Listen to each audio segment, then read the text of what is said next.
Well do we remember them days, and the life we loved and knew.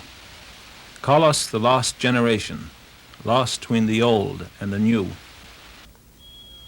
Where are those summer houses, smoke pots by the open door, with their walls each spring newspapered, and the white wood sand-scrubbed floor?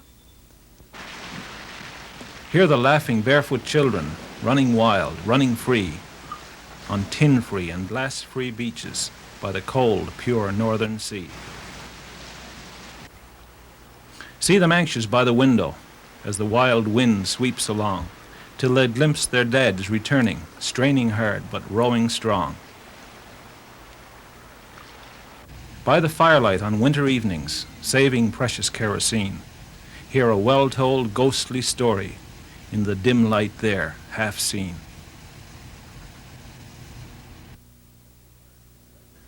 Leslie Pardee wrote these words here in his home in Cartwright, a thought, a feeling about the old people and the lives they led here on the coast of Labrador. Them Days, he called his poem. But Leslie wasn't the only Labradorian to feel for the past, for Them Days was already the name of a little magazine published far away in Happy Valley.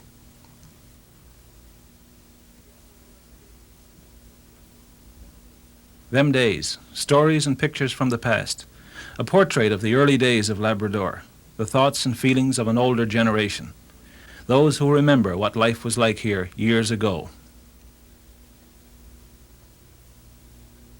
A tribute to the people who were born and raised here, who lived their lives on the coast and inland, hunting, fishing, trapping. The real people of Labrador.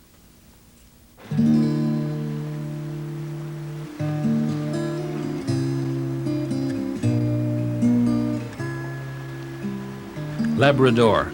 Long has it fascinated explorers, adventurers, a northern land, a vast, remote land.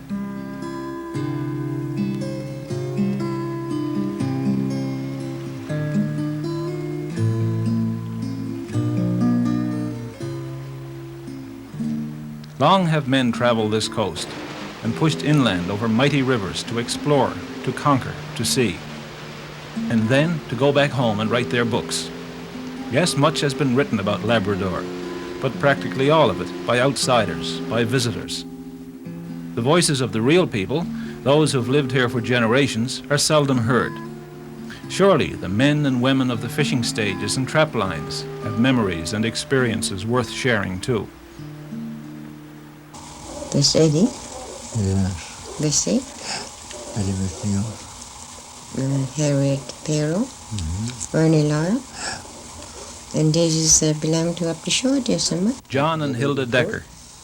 They've shared a life together here on the northern coast. They're old enough to remember a different time, a different way of life.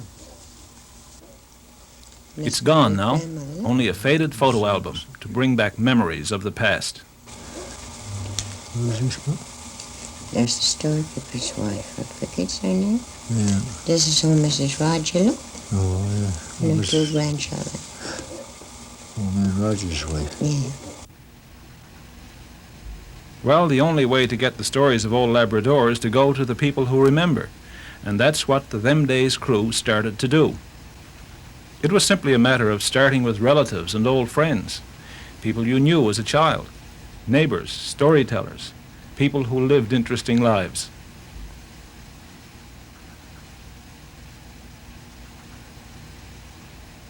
Doris Saunders, the editor of them days, found it easy going here in Cartwright.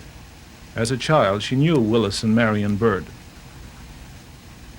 And she knew that Willis's workshop was really the wheelhouse of a wrecked schooner he salvaged for $15.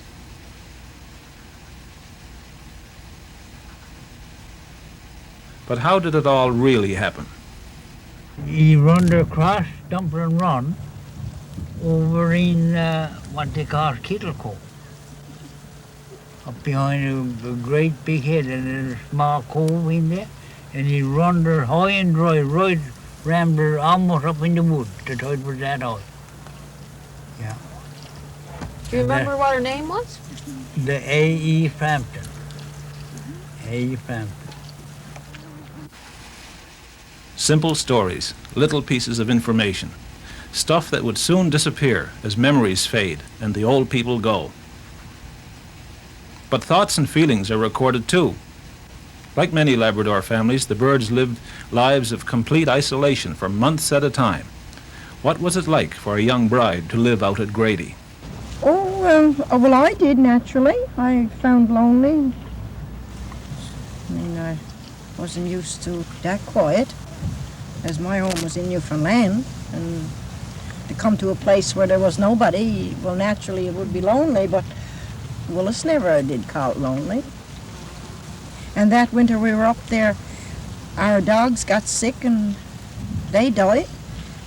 And there was a man from Cartwright came up and stayed with me, and Willis used these dogs and went back for food to Cartwright as we were getting out of food. So we had no other way to get to Cartwright. And so the memories and thoughts of a people are gathered from all over Labrador and brought back to the Them Days office in Happy Valley. Hi. Here's volume 4, number 1. We'll feature the Indian Harbour Hospital story in this issue. We got stories by Elizabeth Gowdy. Them Days started as an idea of the Labrador Heritage Society. The first issue was funded by the Old Timers League. Since that launching 5 years ago, Them Days has sailed along through 23 issues.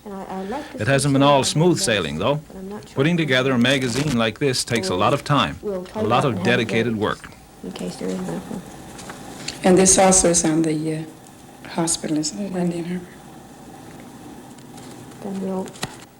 It's been supported by individuals and by Memorial University, but mostly Them Days is held together by a corps of dedicated volunteers.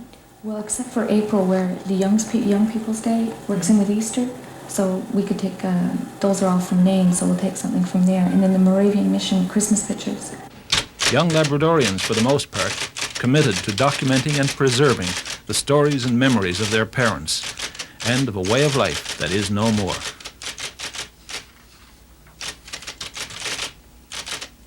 Some journals and letters have been discovered and reprinted, but there isn't much. Writing did not flourish on the coast and on the trapline in them days. Schooling was impossible for many Labradorians. Life was a constant struggle, and times were often hard.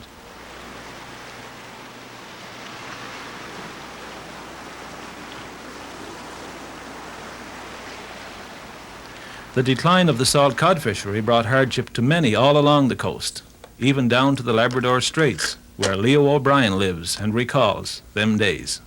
There were plenty of fish at them times, but it was all row. Wherever we went, they had to row. That was paddles, 2 paddles and pull. There was no engines or anything. So they would only get between 50 and 60 cans of fish. And then the fish was only around $2, $2.50 per candle. And they would have great difficulty in order to pay their bills, and well, in fact, they would hardly buy anything for the winter. So if they couldn't buy food for the winter, then the government had to step in. And all the government would give was flour, tea, and black molasses. So if you had a family equivalent to take a barrel of flour, they take the water bucket with them, and they would get a barrel of flour, 2 gallon molasses, and a pound of tea. That was the month's allowance. But the only thing they did was there were plenty of fish, and they had to go on. Only that they were starved to death, and they'd never survive. But anyway, that went on until I grew up. There were plenty of fish, but the price would be down as low as, I know one year it was down to $1.75 per kennel, for 112 pounds. And that would have had to be dried as hard as that table. Oh, you'd have to put a pile of about 3 feet high to make a draft, 224 pounds. Yes, there were tough times on the coast, but there were good times too, times when men did well at the fishery. In its heyday, 1,000 schooners sailed from Newfoundland to fish the Labrador. To thousands of Newfoundland fishermen and their families, Labrador was a second home. The older generation of Labradorians remember those days too. The crowds of men, the vessels scrabbling for berths, the long nights in the stage splitting the fish by lantern light. They remembered. We see the schooners going up north, you know. We'd run aboard and hear the news, and have a cup of tea with them, and have a chat, schooner you know. Perhaps get towed quite a ways out of the way and then have a steam back again or something like that. You know, perhaps we want to find out what the fish was like up south and one thing and another. And then again in the fall of the year, then they'd be coming back around the last of August, 1st September. Then we'd be trying to get some boats from them, you know, like, and probably we want a boat, and if they had one to sell, we'd trade skin boots for it, see. At them days, the skin boots were about $2 a pair, right? And if the boat was, well, she'd had to be a new boat to be $100 or something like that. And, well, you know, 50 pair of boots, you know, cover the cost, eh? In July, I'd start making boots. And then I'd stop around sometime in September. Because there's a lot of work in making boots, about 50 pair of boots. Besides my homework and cooking and stuff like this. But I usually generally make 2 pair a day. And I enjoyed making boots. I'd scrape them, and I'd shape them out, and then I'd damp them in a pan of water, and I'd put them in underneath something and let them soak. And then I'd take it and I'd warm over it with my hands till it's soft. Then you take your sinew and you soak the legs, and then you bottom them and top them. The leg skin is a Betlemara hard, but he got to be pared down thinner than what the bottom is. The bottom, you just shoves the fat off of the bottom of the boot and it takes the fur off. And then it's ready to make up to whatever you wish to put it to. 50 pairs of skin boots, payment for a punt from Newfoundland. Life was different in them days, wasn't it? The schooners have gone, the skin boots are practically gone, the old barter system has disappeared. And so have some of the places. Take Grady, for instance.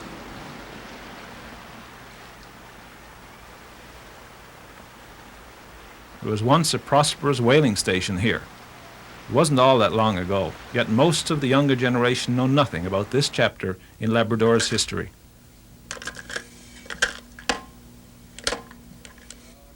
Uncle Jack? Yeah? You were one of the Labradormen who worked in the whale factory at Grady, weren't you? Oh yes, I worked there in the spring. I didn't work there all summer. I was fishing at the time, and I was around 19 or 20 years old, and Was it a very big place? it was quite a big place, yes. It was, they used to handle around 5 whales a day, 5 and 6, depending on the size. What type of whales were they? They were sperm whales and vinbacks and blue whales, all the biggest kind, you know. How did they get the whales? Oh, they had boats, steam boats. They were around 70 or 80 feet long or something like that. I couldn't tell you exactly the right size of them, but they were all motor. They were very powerful. They used to haul in 6 whales at a time when the hunting was good. And they were big whales? They were big whales, from anywhere from 50 to 70 feet long. One of those boats got damaged one time. Yes. One of them boats got damaged with a big whale. They crippled a big whale and they didn't quite master it, and he had a smack at him with his tail and he bulged the boat in around the motor, and therefore they was crippled. They couldn't get ashore. So they called back to Grady, and there's another boat went out to bring them in, you know. And they towed her in, and that's where she remained, right there in Watering Cove, Grady. And after a year or two, she sunk there, and she's still there now. Them days, stories from the past, memories of a time and a people. Homey thoughts about family life years ago, about making snow houses and skin boots and grass mats, about trapping and living in the country. The past returns to those old enough to remember, and for others, a fascinating glimpse at the way things were in them days. And so in homes all over Labrador, this little magazine is read and cherished.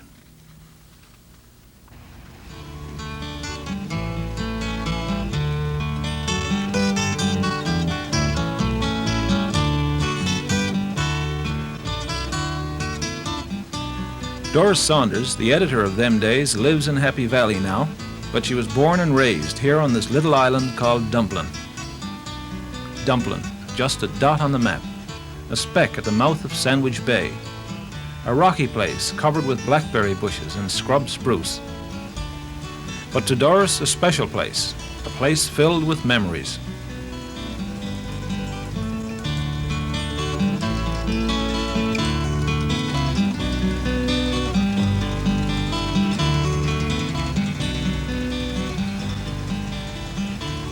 She comes back when she can to see the old places, to think of the people she knew. She had a taste of the old way of life, enough to realize that something special is lost when the old people die, for only they know what life was really like here in Labrador. Her commitment to the magazine stems from her childhood here on this little island. There's so many memories on this little island. I guess the biggest excitement was in the spring when it was getting time to move out. Dad would go up on the hill in Cartwright to see if the ice was gone enough yet to come out. Then the day would come and we'll be going to Dumpling tomorrow. So you start getting all your stuff together. And it was some good, I'll tell you, to turn that point up there and see Dumpling. And you couldn't wait to get ashore. You'd get up as far up in the cuddy of the boat as you could, you know. You wanted to be the first one on the shore. And you jumped out, and of course you had to help unpack or help unload the boat. Get everything off on the rocks. And then we'd take off. Disappear, look at all the old spots again, you know. Checking to make sure they were all there.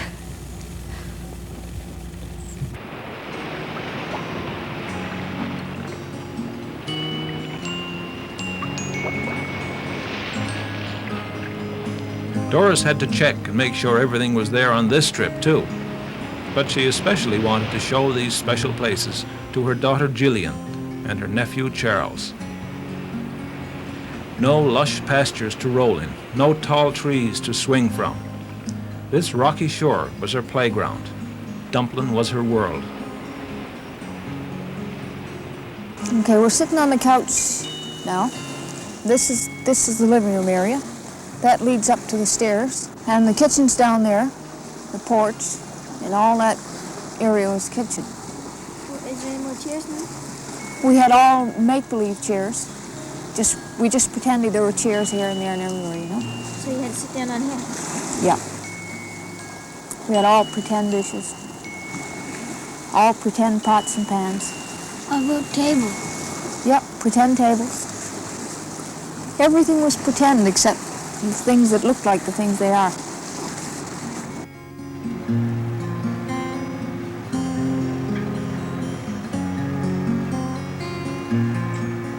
Times change and memories fade, Yet somehow the life and the times of a people should not disappear without a trace.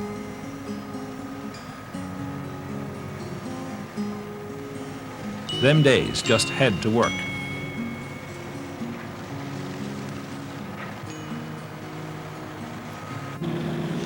Tell me now about why you're so interested in preserving the stories of the older people on the coast.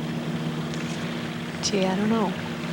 Probably because I've always been interested in stories, and I hate to see them go. You know, you don't... It should be kept alive. Is there lots of material around? There's loads of material. You take from Lancelot to Nain, and we don't have the researchers to cover it. Where did you get the title?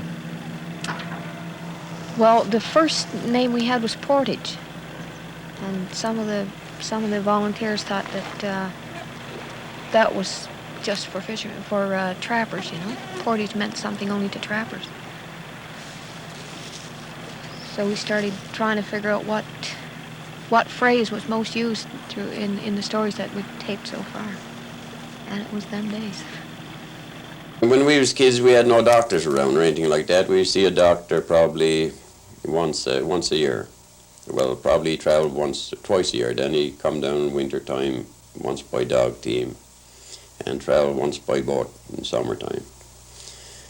And between that, we didn't see no nurse, no doctor. We had mother, you know, the family. She would head the family. She'd have to look after the best she could.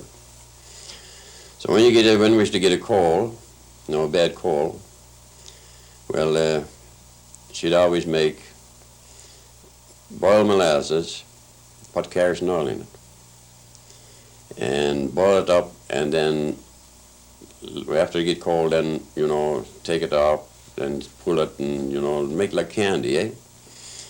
And this is what we used to use for a cold. You know, we'd suck these candies. It's good for sore throat and things, but it didn't taste too good. But, you know, to cure it, yeah. That's what we used to use for a cold. Kerosene molasses candy, cobwebs and myrrh for cuts, juniper poultices. Remarkable things were done in them days.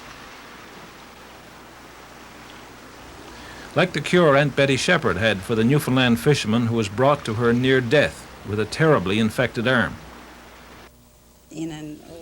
Margaret Davis's mother was a young girl then who assisted in the operation. She had no idea what she would be called upon to do. She lanced his hand, and she cleaned it out as well as she could, and she told my mother to go down to the stage head and to fill a little gauze mitt, a little white mitt, you know, made out of some kind of thin material, and put in about 25 or 30 maggots that she'd had to get out of the rotten fish. So she thought that was, you know, a very dirty job, but she did it and was wondering why she had to do it. But she said, never mind, just go and get it and you'll find out after a while. So she went and got the maggots from the fish and brought it up to her grandmother, and she put it on this sore hand that was full of pus, you know, after it was opened. And in the morning, she took it off, and the sore was really clean. The maggots had all the infection and pus and everything all cleaned off it. So then she put the ground juniper, not the ground juniper, but the juniper trees. She you know, cut the juniper and boiled it out and took the rinds and made the ointment, and she washed it in the bark. And about a week after that, this man could you know, work his hand and begin to use it, and sure, he went back fishing again. Strange things happened, funny things happened. Like the time Austin Montague was attacked by a bear while prospecting somewhere in the interior. I was prospecting one summer. I was prospecting lots of summers. Year in summer prospecting, bringing and a lot of other companies over this This summer I was in there on Mount Hyde Lake, and I was prospecting and on a cleft something straight up and down like that there, and hammering a rock, and I heard it grow, you know. I look up, there was a black bear up there looking at it growing.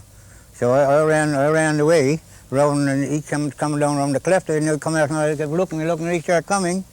So I said, no, the only thing I could do is climb a tree, I suppose. I was thinking about climbing a tree if I could scare the animals like that, you know.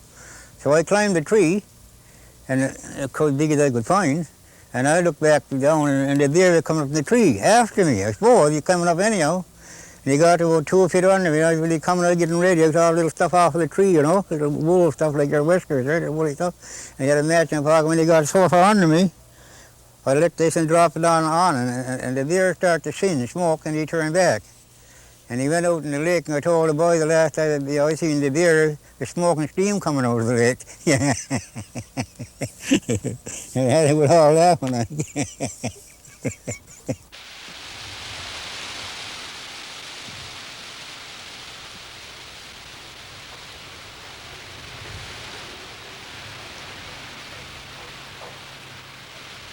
Well, the magazine really started 20 years too late.